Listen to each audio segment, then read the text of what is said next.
What's going on, everyone? This is Slackerman with another model review. Today we are looking at the Star Wars. This is the Micro Galaxy Squadron Slave One, or now known as Boba Fett's starship, because apparently the word slave is a bad word now. So the Micro Galaxy Squadron has been a really cool line of vehicles. So far, I have the X-Wing, which I reviewed. Just picked up the Slave One. I do have the Jedi Starfighter or Interceptor. And then I have the Razor Crest and also a TIE Fighter. This line reminds me of Action Fleet, the old Galoob line. But I think this modern line, the scale is a lot better than Action Fleet. So I'll be doing videos on all of the ones that I've picked up. So far, I believe the Razor Crest is probably my favorite, and second place would be, or tied for second place would be the X-Wing and Slave One. So let's take a look. As far as the packaging, you get a really cool box. You have some artwork in the back. You have the Razor Crest, some X-Wings, TIE Fighters, all that cool stuff. On the back of the box, you just have some images. There is some more ships in the line. Again, I'll be doing a video on the Razor Crest, one of my favorites. You have kind of showing off some of the features of the doors, etc.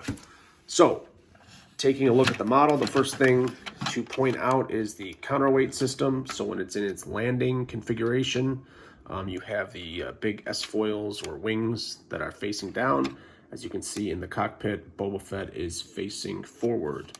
When you tilt up, the cockpit automatically faces forward, and the wings also will move forward. So that's a really cool feature. However, some of the reviews I've seen of this were kind of irritated because when you're picking this up, it's kind of the wings in the cockpit are constantly shaking back and forth.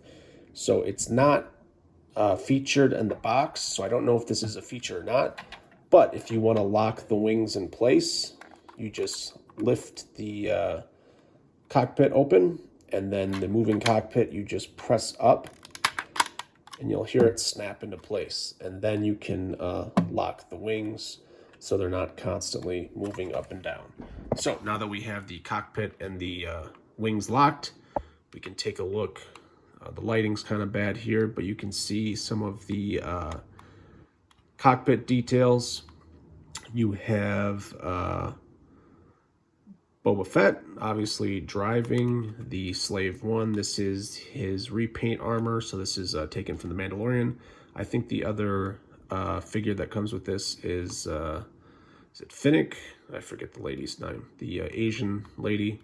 I did not put her in Slave One. I think I tossed that figure. But some nice detail inside the cockpit. Close the canopy. I think the kind of semi-tinted window looks great.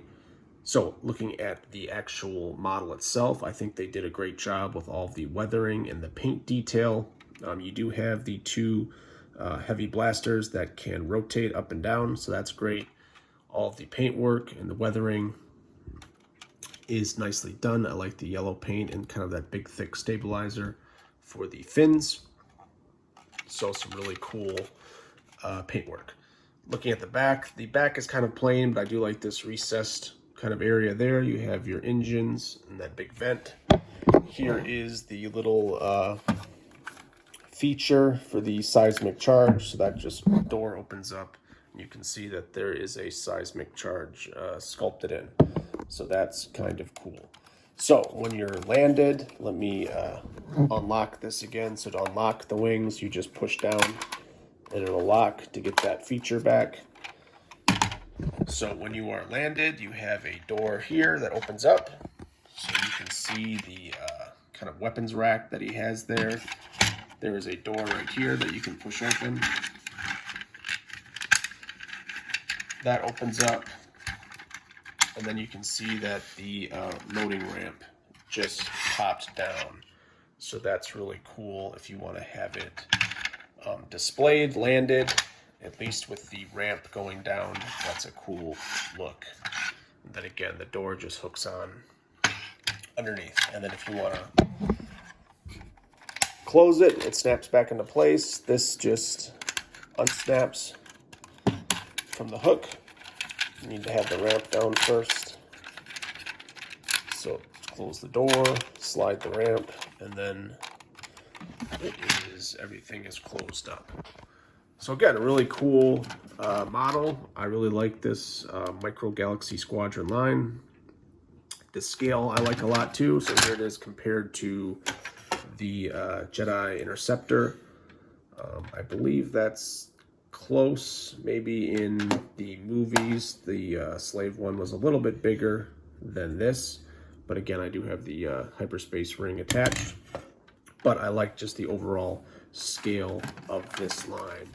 So if you're going to pick up only a few of these Micro Galaxy Squadron figures or models, I would definitely get the Slave one. Again, if you didn't know that feature of locking the wings, then I think this wouldn't be as good, because it is annoying when you're picking it up that it's constantly swaying the cockpit and the wings back and forth. But since you can lock that into place, it makes this a lot better. So definitely I would pick this one up. The Razor Crest is a must-have. Again, the Razor Crest is my favorite so far out of this line, but the Slave one and X-Wing are tied for second.